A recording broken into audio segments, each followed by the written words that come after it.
boa tarde a todos. Trazemos, né, aquele abraço lá da casa de Eurípides, nossa casa querida, né, para vocês aqui também no núcleo. E realmente eu já estava devendo uma visita aqui já há algum tempo que eu estava desejando mesmo estar com vocês. Já faz alguns meses que a gente não está juntos, pelo menos nesse horário dos sábados, né? Então é sempre um prazer que a gente vem, desde o momento que a gente acompanhou o crescimento da casa, o surgimento da casa, mesmo um pouco distante, a gente com carinho e com emoção acompanha o crescimento, né? É como um ser vivo que vai crescendo, se desenvolvendo, e hoje com uma responsabilidade muito latente em relação ao crescimento do bairro, das pessoas que aqui estão chegando, necessitando e muito da compreensão do Evangelho. Isso vale também para os jovens da casa, né? Recentemente, até comentei aqui numa outra ocasião, no outro horário, em nossas reuniões mediúnicas, os espíritos alertando a chegada dos jovens à casa espírita, mesmo sem os pais. E isso aconteceu na nossa, e deve estar acontecendo aqui como em qualquer outro lugar. Os jovens estão chegando, o adolescente, o pré-adolescente, trazendo os pais. Na minha época era o contrário, eram os pais que traziam os filhos para serem evangelizados. Mas os espíritos já tinham falado, olha, eles vão chegar com seus próprios pés na casa espírita, e vocês nunca vão poder dizer, olha, não tem mais vaga não, hein? Já está cheio. Tem que receber com muito carinho. São esses jovens que vão fazer parte do nosso planeta de transição, preparando por uma jornada melhor, saindo das provas e expiações para a regeneração. Então é por isso, com muito carinho, que a gente vê o crescimento da obra, do GAPEB também, se Deus quiser, logo vai estar concluído. É o trabalho, aquelas sementinhas que saíram lá do Eurípides, né? Do nosso querido Eurípides, que plantou, e agora a gente tem que semear, que bons frutos virão por aí, com certeza. Essa é a nossa responsabilidade. E aqui nós estamos ajudando a divulgar a doutrina. É o que eu mais gosto de fazer. Não fazer palestra, eu não sou palestrante, não sou orador. Orador é o Divaldo, né? Eu gosto de estudar a doutrina espírita. Eu gosto de estudar, trazer aquilo que a gente entendeu ser o mais puro dentro dessa pureza doutrinária que a gente sempre se policia em relação a isso, trazer Kardec como alicerce fundamental da nossa doutrina e crescer estudando o Pentateuco, o Chico nas suas obras subsidiárias. Quanta coisa, né? A gente ainda precisa ler, ao invés de ficar buscando literaturas um tanto quanto questionáveis, se a gente nem leu as obras do Chico ainda, né? Então vamos nos deter também aos clássicos, aos autores da época de Kardec, contemporâneos da época de Kardec, como Camille Flammarion, Ernest Bozan. Certa vez eu fiquei preocupado, né, nessas minhas andanças por aí, nessas minhas viagens acadêmicas, né? Inclusive na minha última data, que era para estar aqui, eu estava viajando, então nós trocamos, né, uma outra companheira da casa. No ano passado eu estava em Brasília, e a minha família é espírita lá de Brasília. São frequentadores de primeira hora das primeiras casas espíritas de Brasília. Então eles é da Casa Cristã Espírita, uma das primeiras de lá de Brasília, e é pertinho da FEB.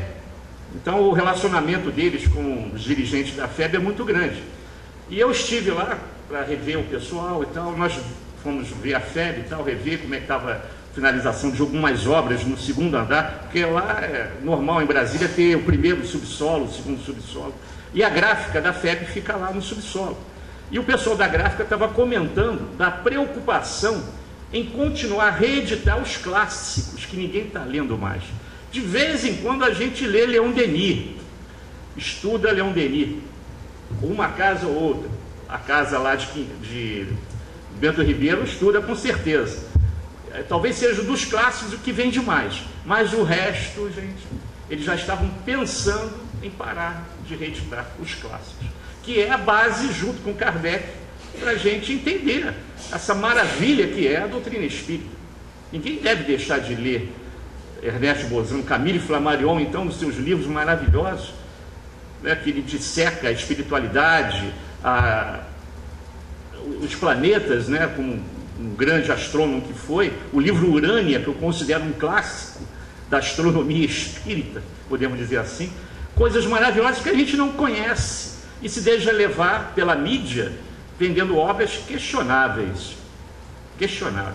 Mas isso é uma outra palestra.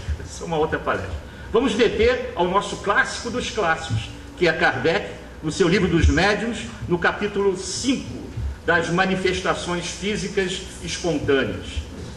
Com certeza, vocês estão estudando o livro dos Médiuns e já viram que esses ruídos, no capítulo 4, já foi estudado, os ruídos, assim como as pancadas, são talvez os fenômenos mais comuns, como diz Kardec, logo no início do capítulo 5, dizendo que de todas as manifestações espíritas, dá para ver que esse livro aqui é antigo, quando era jovem da mocidade, da década de 70.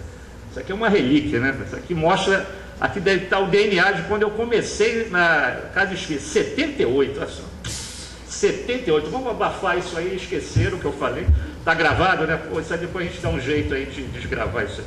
Mas vai fazer 34 anos que eu estou na casa de Eurípides. Como um bom desportista que não muda de time, eu continuo fiel àquela casa. Não estou fazendo nenhuma comparação com vocês, porque vocês abriram uma outra casa aqui, é outro papo, né?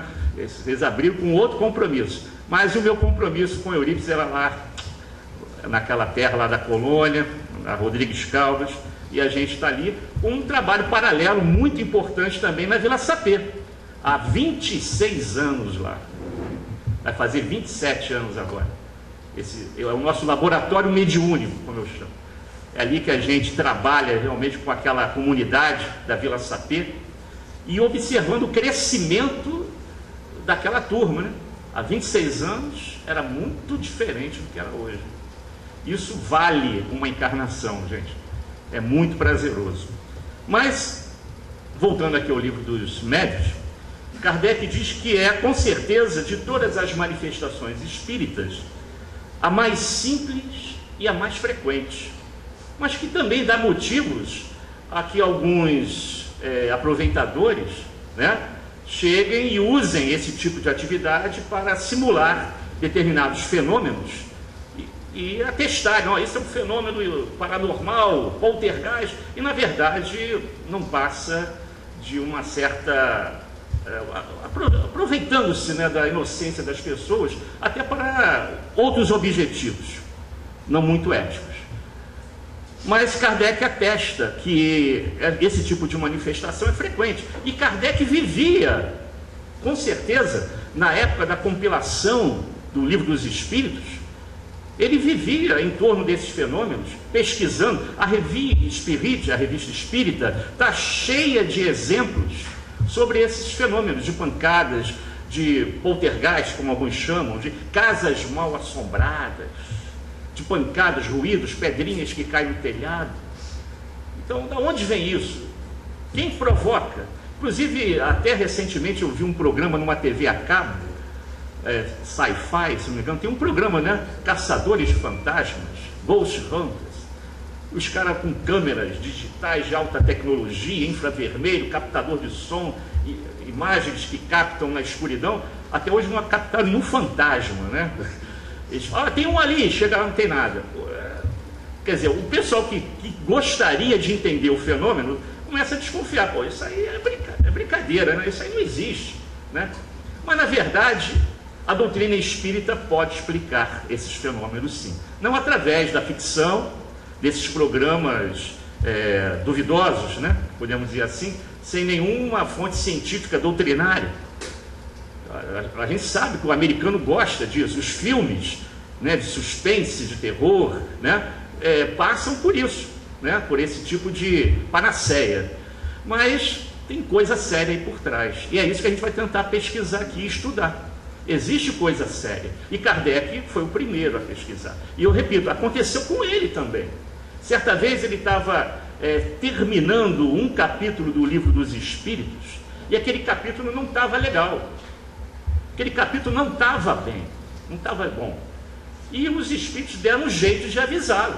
Os livros da estante começaram a cair, o material que estava assim sobre a mesa começou a balançar, cair, né? Ele mesmo descreve nesse capítulo o que aconteceu com ele, para chamar a atenção. Mas como ele não era um médium, como podemos dizer assim, na plenitude dos seus poderes mediúnicos, né? Ele não era um médium assim, conhecido por todos como um grande médium de psicografia, psicofonia, não. Kardec mesmo reconhece. Aliás, ele diz que todos nós somos médiums, mas com um grau maior ou menor. E o dele era bem menorzinho. Mas ele, apesar de toda essa dificuldade, nós vamos explicar por que é uma dificuldade daqui a pouco, ele conseguiu perceber que alguma coisa estava errada quando ele insistia em continuar a escrever aquele capítulo. Então ele parou e numa reunião mediúnica, né, para ir dar continuidade ao trabalho, da pesquisa, da obra, ele se comunicou com o Espírito de Verdade, que depois se revelou ser o Espírito de Verdade, que ele diz no momento aqui que era um espírito de altíssima hierarquia espiritual. E aí se comunica com ele, e ele então começa a dizer aonde estava errado, onde ele tinha que refazer determinadas coisas que ele tinha escrito. Foi uma manifestação de pancada, de ruídos, para alertá-lo. E, na verdade, nas pesquisas que Kardec realizou, e que os contemporâneos de Kardec também realizaram, né, comprovou-se que, na maior parte dos casos, é para ajudar, é para alertar, para avisar sobre alguma coisa. Mas nós sabemos que a comunidade de espíritos encarnados são de várias ordens, a hierarquia é imensa, desde o mais alto até o inferior, e dentre eles existem os espíritos brincalhões, que vão se divertir com esse tipo de manifestação mediúnica. É uma manifestação mediúnica. Inclusive, o fenômeno das pancadas e ruídos foi muito utilizada para o despertar da doutrina espírita, até para chamar a atenção de Kardec. Quem não conhece Kardec, no meio das reuniões das mesas girantes, da table tournante, onde as mesas pesadíssimas, de madeira nobre, pesadíssimas, levitavam, saíam por uma janela, entravam por outra, móveis, cadeiras rodando sobre um pé só, uma velocidade espantosa. E a sociedade, a nobreza da França, na época, se divertiam nas festas, no final das festas, nos saraus, com essas brincadeiras das mesas girantes, que eles chamavam de table tournante. E era comum na sociedade francesa. Tão comum que Kardec foi chamado por uma reunião dessa, e foi aí que ele despertou. E ele viu que tinha uma causa inteligente por trás daquela movimentação toda, daquela pseudo-bagunça, mas tinha alguma coisa organizada. E quando ele foi apertando daqui, apertando dali, descobriu que os espíritos que estavam convidados para começar a iniciar o trabalho do Consolador Prometido estavam ao lado desses espíritos inferiores, coordenando o movimento, coordenando as ações das mesas, não deixando o fenômeno a cargo desses espíritos inferiores. Por que isso? Porque, tal qual uma obra, uma construção civil, ou como Kardec diz, na manutenção da nossa casa, da nossa residência, quando nós utilizamos, segundo palavras deles, dos nossos serviçais, dos nossos criados, o trabalho pesado não é feito pelo engenheiro, nem pelo doutor. Alguém mais humilde vai fazer o trabalho pesado. E nesses fenômenos mediúnicos, das mesas que giram, das cadeiras que levantam, das pedras que são jogadas daqui e dali, para chamar atenção para algum objetivo, quem faz isso são os espíritos que estão ainda meio que brutalizados pela matéria, que têm essa facilidade, juntando o seu perispírito com o do médium que está na localidade. E esse detalhe é importante. Esse detalhe é importante. Se não houver um médium naquela localidade, o fenômeno não se realiza. O espírito sozinho não vai conseguir. Eu sei que existem exceções. Todas as regras têm exceções. Eu vou contar 2 daqui a pouco, ou 3.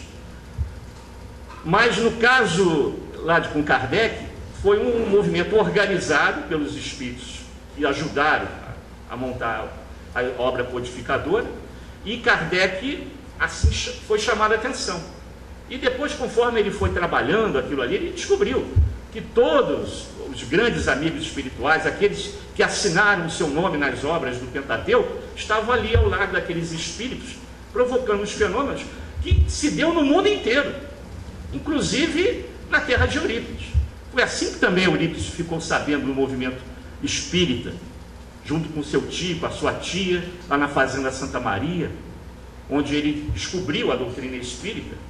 Ao receber o livro do seu tio Mariano, chegou lá e viu uma reunião mediúnica.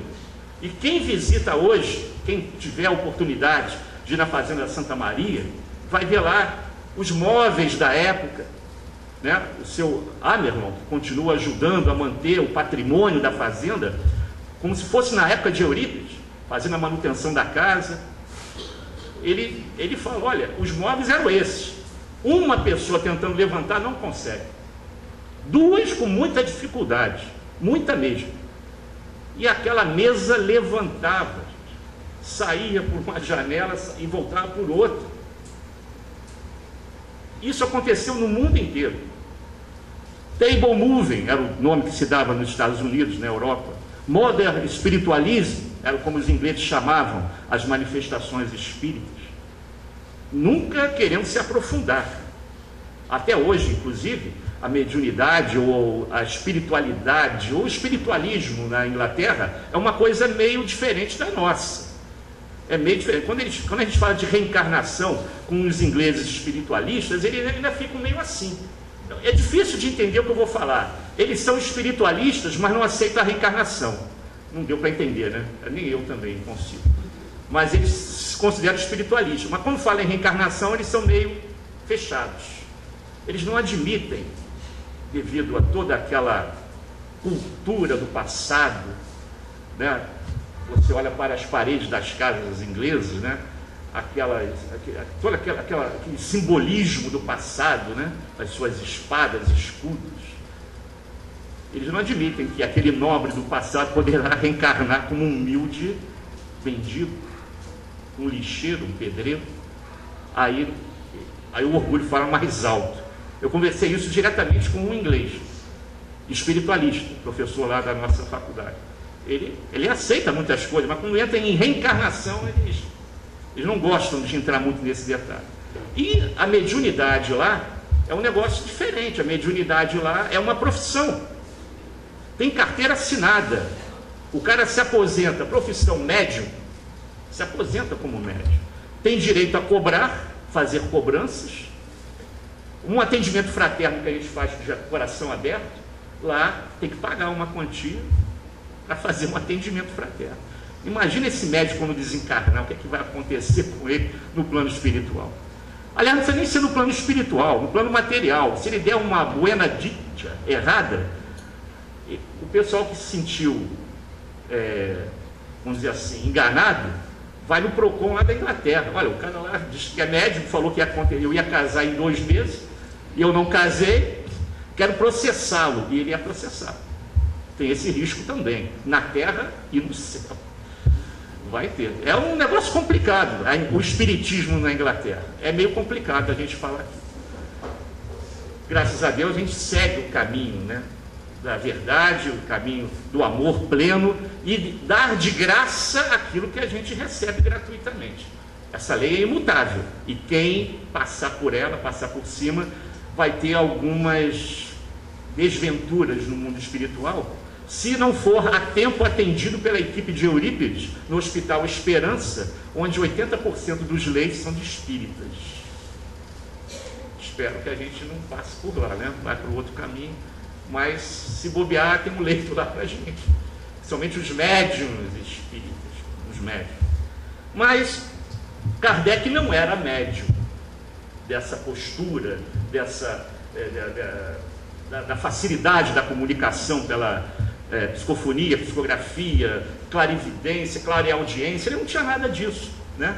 Mas ele recorria às meninas, né, como ele dizia, às médiuns, como a irmã Sidifu, a sua irmã e outras companheiras, para escrever o livro, receber as mensagens, as comunicações, e ali ele ficou sabendo sobre essa manifestação, que era para consertar algum problema do livro? Não, mas ele, tudo bem, era um espírito superior que mexeu lá no livro, derrubou lá não sei o que do armário para chamar atenção. E nas casas mal assombradas, o que é que ocorre ali?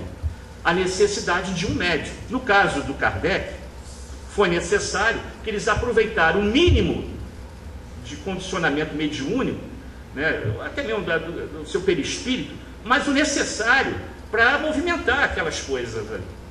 Isso é muito difícil para aquele que não tem a potencialidade mediúnica, para provocar, como Kardec pesquisou, a mediunidade natural, que alguns têm e não sabem que tem. Esse é o detalhe. Não precisa ser espírita ou ser reconhecido como médium pleno das suas funções numa reunião mediúnica para provocar o fenômeno. Basta ser um médium natural. E, em geral, ele não sabe que é. E ao dormir, ele às vezes doando ectoplasma, ou acordado mesmo, ele doa esse ectoplasma, onde o espírito vai se aproveitar e vai unir ao seu perispírito para movimentar os objetos e provocar outras coisas também. Porque a pesquisa de Kardec não parou só nas pancadas e batidas. Ele foi parar em casos em que os espíritos chegavam a quebrar coisas, ladrilhos, trazer coisas de fora da casa, jogar no telhado, quebrar o telhado, provocar até princípios de incêndio. É isso que esses programas de televisão querem pesquisar, mas não vão achar, porque aquilo é num determinado momento, uma coisa pontual, e o espírito não está ali para fazer teatro para qualquer um. Isso acontece em qualquer lugar. Se você fizer uma invocação de uma forma teatral, os espíritos nem estão aí para você. Não estão nem aí. E, em geral, eles fazem isso para perturbar aqueles que eles desejam perturbar. E aproveitando na mediunidade de alguém que está naquela casa. Então, eu me lembro da dona Lalita e do seu César, quando eles recebiam a visita do Peixotinho. Quem é mais antigo sabe que o Peixotinho foi o maior médium de efeitos físicos do Brasil. Lembram do Peixotinho? O Peixotinho era muito amigo da dona Lalita e do seu César, pai da Ana, da Leda, da Ana Bordalo. E as meninas ficavam com medo quando sabiam que o Peixotinho ia dormir lá, porque sabia que as coisas iam acontecer. Pedras iam ser jogadas, né? Barulho na cozinha, panela ia cair, a janela ia bater. Elas ficavam apavoradas, a Leda nem dormia direito, com medo, amanhã veio o Peixotinho aí. E sempre acontecia, mas tinha coisas belíssimas, que até recentemente a dona Lalita, como estava encarnada, nos mostrava um lenço ainda com perfume de Sheila, dentro, guardado num vidrinho lá. A gente abria o vidrinho e sentia. Quem for a Sacramento, lá na Fazenda Santa Maria, e tiver a oportunidade de entrar na Casa Espírita Fé e Amor, a primeira casa que Eurípides frequentou, ainda tem, pena que eles não abrem com frequência esse espaço que fica atrás do salão. O salão é parecido assim com o nosso, tem uma parede aqui, mas naquele lado ali tem uma portinha, onde ficava Eurípides clinicando, psicografando através de Bezerra de Menezes o receituário da homeopatia ou da fitoterapia para entregar ao paciente. E ali dentro tem um armário cheio de remédios homeopáticos e fitoterápicos. Olha, vocês vão dizer que eu vou exagerar, mas aquele dia eu estava com uma dor de cabeça tremenda, insuportável. E eu quase que não fiquei lá no centro. A reunião no centro é sábado, às 5 horas da tarde. Aí o Ronaldo, meu cunhado, estava fazendo umas filmagens lá. Eu vou ficar então, vamos ficar aqui. Aí me levaram para ver a salinha. Olha, abriram lá o armário e eu pude sentir ainda o aroma dos remédios. Só de respirar o aroma dos remédios, a dor passou quase que imediatamente. Podem falar o que quiserem, mas isso aconteceu comigo, né? E eu sou uma pessoa meio racional em relação a essas coisas, né? Pode ser coincidência, parou de doer naquele momento, mas foi só abrir o armário, o cheiro ainda imperava dos remédios, das plantas que ele usava. Ainda tem, e passaram mais de 100 anos, hein, pessoal? Ainda está lá. Isso, eu até hoje ainda fico, será que foi aquilo mesmo? Será que foi isso mesmo? Eu sou meio racional nessas coisas.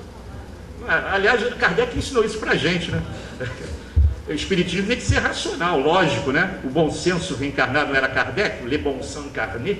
Então eu tento seguir o caminho. Então, mas o pessoal que estava comigo falou, olha, foi sim, foi o foi mesmo. Então eu não vou insistir mais nisso não. Deve ter sido mesmo. Bom, mas Peixotinho, ele tinha uma facilidade enorme de provocar materializações. Outro também que fazia isso, eu tive o prazer de conhecer, foi o Julinho, lá de Vila Velha. Júlio César Grande Ribeiro, chegou a conhecer, desencarnou alguns anos atrás de... ele tinha diabetes, né?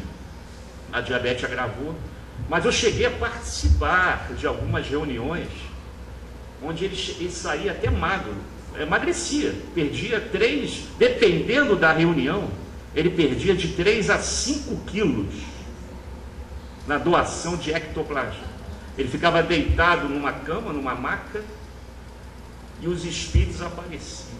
José Grosso, que é um espírito popular no Espírito Santo, com a da voz forte, de barítono, ele chegava para alguns, pode tocar aqui, ó, vou materializar, pode tocar. Se tocava, eu não toquei, mas quem tocou viu, pô, parece que é de carne e osso, até os pelinhos do corpo estavam lá. Que materializações maravilhosas, de objetos também, que inclusive tinha um museu, acabou o museu, eu estive lá no início do ano, acabou aquele museu, a casa tem outra direção agora, então todo aquele museu, porque o espírito deixava-se, e fazia aquilo com... ele materializava a mão, materializava uma flor, determinada coisa, e deixava banhado, qual o nome daquele material, gente? Cera, e tinha outra coisa também, a cera era muito usada, cera derretida, né? E um outro material também. E aí o espírito tirava a mão dali, o espírito ia embora e o molde ficava ali. E aquilo era usado para colocar no museu. São coisas assim inacreditáveis. Né? Mas que, como o espírito não, ele pode entrar dentro da matéria, manipular a matéria, ele faz isso normalmente sem sentir dor. Se a gente botar a mão na cera derretida, pô, já era. Mas eles faziam isso, tiravam, secavam, e embora ficava um molde ali, das mãos, das flores. Mas o Peixotinho, ele era um médium tão fascinante que algumas pessoas achavam que tudo aquilo era mentira, inclusive a mãe dele. A mãe dele não acreditava naquilo que ele fazia. Ah, isso aí é brincadeira dele, está enganando os bobos aí. A mãe dele não acreditava nele, não. E era um médium assim maravilhoso. Inclusive tem alguns livros, tem um que é maravilhoso, que traz as fotos. Quando ele começa a doar ectoplasma, né? Sai pelas narinas, pela boca, pelo ouvido, aí vai formando aquele algodão enorme, e daquele algodão sai a cabeça do espírito materializado ali. Na época de Kardec era assim também. Coisas muito bacanas. Que só a doutrina pode explicar isso pela ciência. Por isso que a gente tem que estudar, pessoal. Não basta ser espírita, porque eu estou simpatizante. Se a gente estudar, a gente vai entender tudo. E aí, tudo que a gente possa provocar uma sensação de, vamos dizer assim, para que a gente seja ludibriado, tapeado, não vai existir, porque a gente conhece a causa do fenômeno, a origem do fenômeno. E uma coisa pode ter certeza, tem que ter um médium no local. Mesmo que ele não seja conhecedor da sua mediunidade. Mas alguém tem que doar. Alguém tem que doar esse ectoplasma, essa matéria que vai ser trabalhada por esses espíritos. Kardec chamava isso, no início das manifestações espontâneas, né, dessas casas mal assombradas, de espiritismo prático natural. É o nome que ele dá. Espiritismo prático natural. A esses fenômenos que muitos não têm explicação, mas nós sabemos que tem. Outro caso também que eu posso contar, ultrapassando já o limite dos ruídos das pancadas, um caso que o próprio Divaldo contou, e eu posso citar, antes de contar o caso de Divaldo, mostrar o porquê da causa. Aqui, ó, item 87 do que nós estamos estudando. As manifestações espontâneas nem sempre se limitam a ruídos e pancadas. Degeneram, por vezes, em verdadeiro estardalhaço e em perturbações.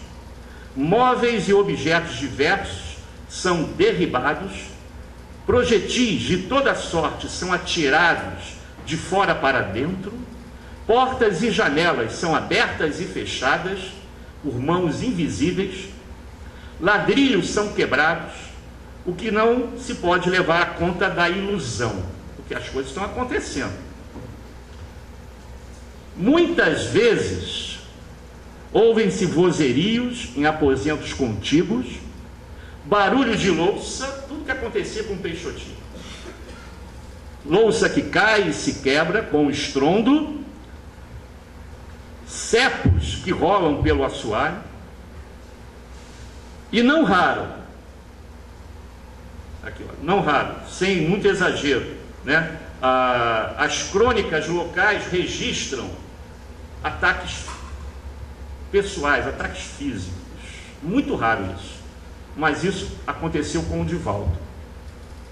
O Divaldo, certa vez, atravessando uma praça, ele disse, isso foi uma palestra que eu assisti na UERJ, nessas vindas, ele vai estar agora em abril aqui de novo, e eu não sei se ele vai estar na UERJ, eu creio que sim, ele sempre dá um pulinho na UERJ, no teatro da UERJ, e foi ali que ele falou que, em determinado momento, mãos foram materializadas para espancá-lo, e ele sentiu a dor, ele foi atingido. Certo companheiro da nossa casa espírita, que eu não vou dizer o nome aqui, que frequenta ainda hoje lá, sofreu um acidente na escada e ficou alguns meses acamado, com a perna quebrada. Na nossa reunião mediúnica, os espíritos chegaram, trouxeram aqueles espíritos inferiores, que queriam prejudicar o movimento da casa, o crescimento da casa, e com uma risada meia fúnebre, disseram assim: nós o empurramos. Aquele famoso livro que vocês com certeza já leram, Memória de um Suicida, da Ivone Pereira. Aliás, esse livro não deve ser lido, deve ser estudado. Foi assim que o João Carlos me apresentou esse livro. O João Carlos Cunha me apresentou esse livro. Não é para ler, não, é para estudar. Foi um dos fundadores da Casa de Eurípides. E Ivone Pereira, certa vez, passou por sérias dificuldades por visitar o Vale dos Suicidas. E quando eles souberam, os espíritos inferiores souberam que ela estava compilando esta obra, fizeram de tudo para impedi-la. Inclusive, ela mesma diz, botaram o pé na frente para me cair na escada. Ela quebrou as duas pernas e vários ossos do corpo. Materializou-se. Ah, mas será que Deus permite isso? Olha, eu não vou entrar nesse contexto, porque se aconteceu, porque foi permitido. Mas o porquê sim e porquê às vezes não acontece, eu não sei dizer ainda. Mas que aconteceu, aconteceu. Isso não vai acontecer com todos. Ninguém vai sair daqui preocupado que vai ser materializado alguém para nos espancar, inimigos do passado. Nada materializado, nada disso. É muito, mas muito difícil de acontecer. Mas os fenômenos, como ruídos e pancadas, o próprio Kardec diz, é muito fácil de acontecer. Aconteceu esses casos em especial por algum motivo que nós não sabemos explicar. Talvez pela lei de ação e reação, não sei. Isso é uma coisa para ser estudada realmente. Ficamos só sabendo dos fatos. Mas lá na frente, um pouco mais à frente, nós vemos assim. Cadê? Deixa eu marcado aqui. Ó. Os espíritos superiores, do mesmo modo que entre nós, os homens retos e sérios, não se divertem a fazer charivaris, como diziam os franceses, né? Temos-los por diversas vezes chamado para lhes perguntar por que motivo perturbam assim a tranquilidade dos outros. Na sua maioria fazem-no apenas para se divertirem. É aqueles espíritos brincalhões, zombeteiros, e se divertem mesmo. Ainda mais quando a pessoa fica nervosa, fica com medo. Aí, então, o negócio fica maior. Eles fazem mais barulho ainda. Agora, se tiver um sangue frio e tentar brincar com aquilo, né, saber que é um espírito que está provocando aquilo, logo logo eles vão perder o interesse e vão embora. Isso está descrito num caso da Revista Espírita, e que Kardec coloca também no Livro dos Médiuns, em que havia um problema com um espírito, está aqui, ó, residente na rua de Noyer, em Paris, que perturbava aquela rua, em especial um determinado prédio daquela rua. E aí Kardec entrou em contato com São Luís. E São Luís fez a ponte com esse espírito zombeteiro, brincalhão, e trouxe ele. Mas antes, olha só, em resumo aqui, o que Kardec conversou com São Luís, o papo com São Luís. Quererias ter a bondade de nos dizer... antes um parênteses. Naquela época se fazia esse tipo de trabalho. Era um trabalho de você entrar em contato com a espiritualidade invocando o espírito. Isso, na época, era totalmente aceitável. Você estava compilando uma obra como essa, trabalhando um estudo sério como esse, e precisava do auxílio dos amigos espirituais, e o espírito de verdade o ajudava nessa tarefa. Todos os espíritos que ajudaram Kardec ajudaram nessa tarefa. Essa aqui é com São Luís. Então a invocação, vocês vão ver muito no céu e inferno, era totalmente aceitável. Hoje não cabe mais a essa casa, nem a nossa, fazer trabalho desse tipo. E nem de materializações. Porque quem ainda está nessa, ainda de frequentar a casa espírita para ver manifestação mediúnica, está há 150 anos atrasados. Porque isso foi só naquela época. Os fenômenos ruídos das mesas girantes era para aquela época, para chamar a atenção do pessoal. Olha, tem coisa séria por trás disso. E acabou, não tem mais motivo. Mas acreditem, ainda tem pessoas que vão em busca dessas coisas. Eu só acredito se eu ver o espírito na minha frente. Se eu não acredito, então vai continuar sem acreditar. Acreditando ou não, vai existir a reencarnação, vai existir a pluralidade dos mundos habitados. Então, independe se o cara acredita ou não. Aquilo foi para chamar a atenção de todos nós, porque Jesus tinha prometido há 2000 anos que iria enviar o Consolador. E ele chegou através desses meios, dessas ferramentas, até que Kardec pudesse fazer essa obra maravilhosa. Não só os 5 livros, a Revista Espírita e outros livros, como Viagem Espírita, O que é o Espiritismo, e uma obra que ele póstuma, chamada Obras Póstumas, que foi feita pela sua esposa, Amélie Boudet, com a ajuda de vários amigos, de vários escritos que Kardec tinha deixado dentro da gavetinha da escrivaninha dele. Amélie Boudet fez todos os esforços para que saísse o livro Obras Póstumas, que é muito importante também. Todos os livros são importantes, todos, sem exceção. Por isso que, quando ele invoca São Luís para bater um papo, não pense que a gente pode fazer isso hoje, tá? Isso foi naquela época. Quererias ter a bondade de nos dizer se são reais os fatos que se dizem passados na rua de Noyer? Quanto à possibilidade deles se darem, disso nós não duvidamos, mas eles existem realmente? E São Luís respondeu: são reais esses fatos, sim. É porque a ficção, né, as viagens, né, que a gente faz em determinados casos, aumenta a magnitude do fenômeno. O pessoal já aumenta, né? A gente tem essa facilidade para deturpar as coisas, para mais ou para menos, né? Então, São Luís disse: não, aconteceu, os fatos são reais, né? Mas, repito, aqui, ó, simplesmente a imaginação dos homens os exagera, seja por medo, seja por ironia. Mas, repito, são reais. Produz essas manifestações um espírito que se diverte um pouco à custa dos habitantes do local. Às vezes o espírito está tão preso àquele lugar, são espíritos tão voltados para a matéria, para alguma coisa que ele diria que é minha. Isso é meu, essa casa, esse apartamento é meu, fui eu que fiz, fui eu que construí, não vou sair daqui. Ele tem todo esse direito de ficar ali. Sabemos que ainda tem espíritos ainda nas pirâmides do Egito. 5.000, 4.000 anos atrás, ainda tem. Eu vou questionar alguma coisa que aconteceu há 200 anos? Tem. E como pode ter em qualquer lugar onde a gente esteja. Espírito tem em qualquer lugar. Inclusive, eu quero até trazer aqui um exemplo da minha casa, da minha família, uma tia nossa. Ela não é espírita, né, mas os outros que convivem com ela são simpatizantes, alguns até da Umbanda, são espiritualistas. e explicando o problema dela guardar os pertences pessoais do meu tio, que já desencarnou há quase 40 anos, no mesmo lugar. O armário está lá, como se ele tivesse feito uma viagem e vai voltar a qualquer instante. Você entra no banheiro, abre o espelho do banheiro, está lá o barbeador dele, o pincel da barba. A gente, ela não sabe o que ela está fazendo. Não sabe, é por ignorância mesmo. Mas cabe a gente que tem uma certa compreensão das coisas, né? Pedir à criatura, faça mais isso. E não dá outra. O espírito ainda está ali, às vezes preso por ela, porque não pense que a obsessão é só do desencarnado para com o encarnado, não. Nesse caso, em especial, do encarnado para o desencarnado.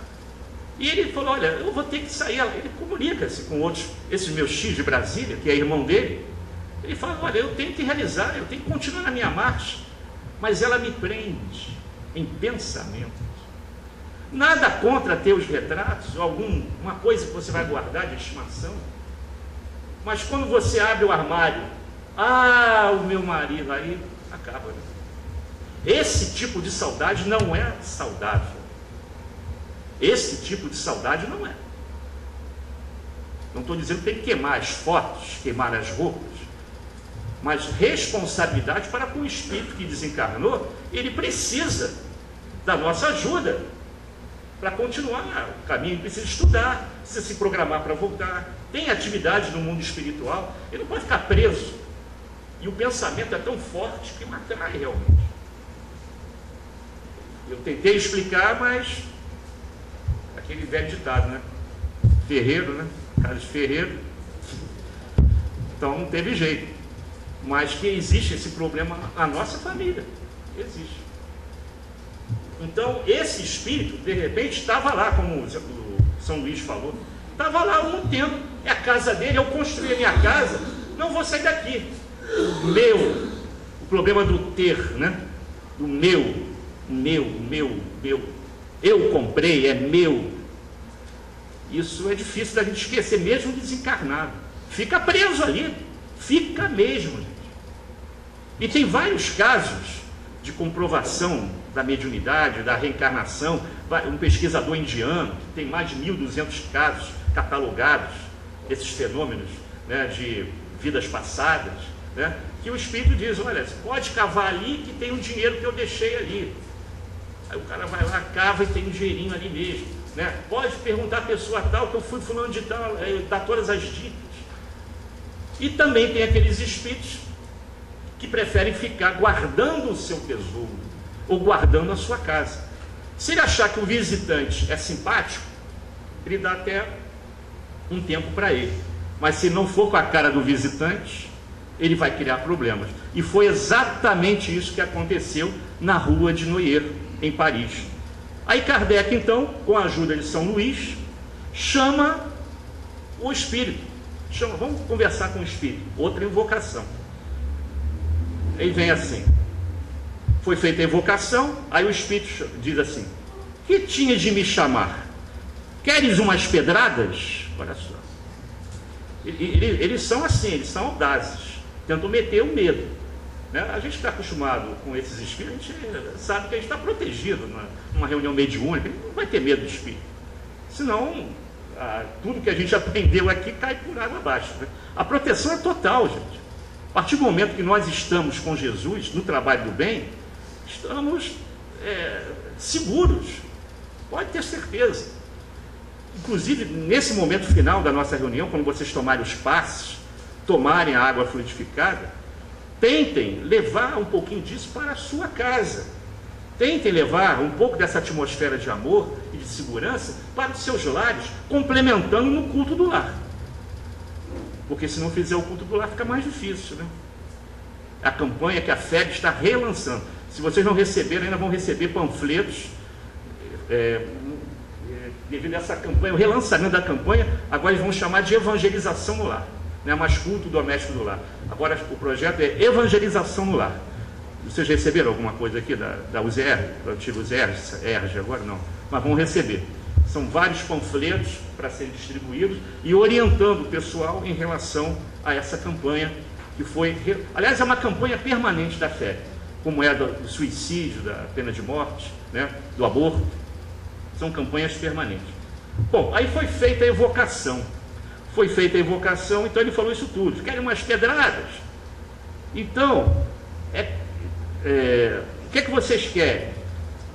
Aí Kardec pergunta assim, deixa eu ver aqui uma mais específica. Aqui, ó, terceira aqui. Havia na rua de Noé alguém que, como auxiliar, te facilitava as partidas que pregavas aos moradores da casa? Quer dizer, as brincadeiras, partidas aí no sentido de brincadeira, né? Alguém te ajudava nisso? Certamente, ele respondeu. Achei um bom instrumento.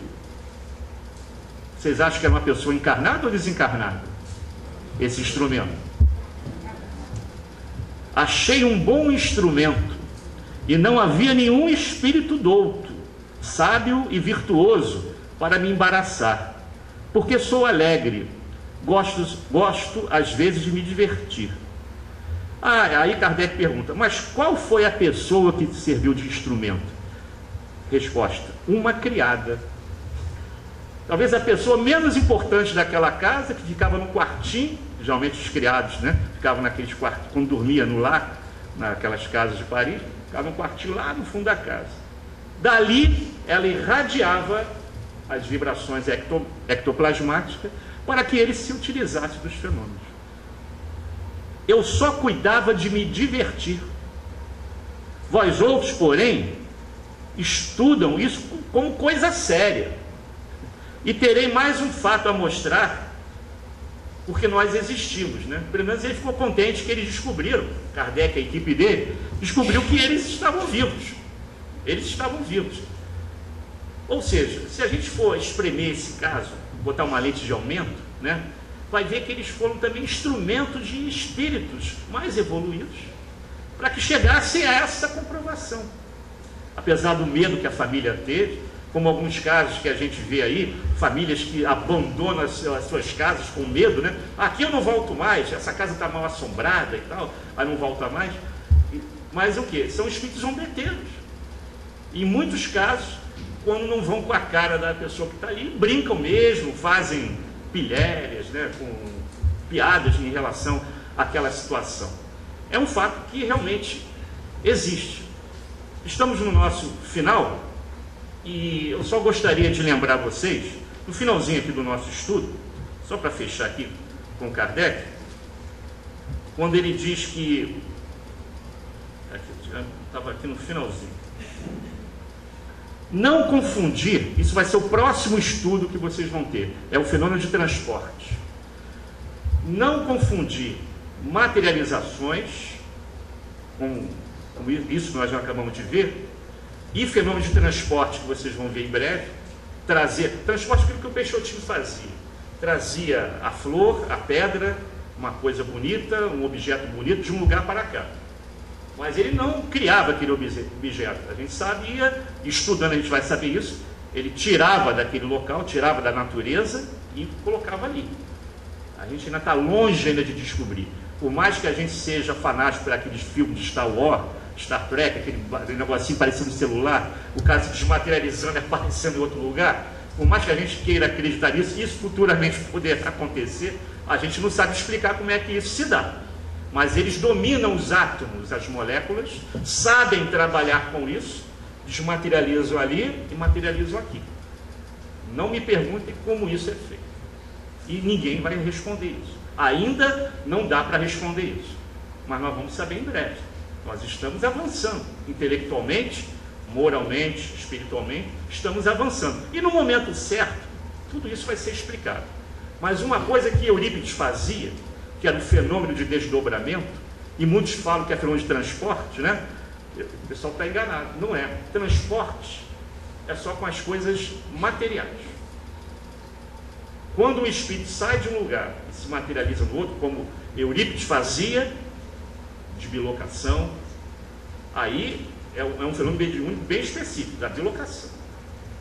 Ele saiu daqui, o corpo continua aqui, o espírito se materializa ali.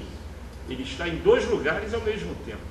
Transporte só com coisas materiais e que saiu de um lugar e veio para cá. Tá bom? Bom, mas isso aí vocês vão estudar semana que vem. Muita paz a todos, o nosso tempo já se esgotou. Até uma próxima oportunidade. Muita paz.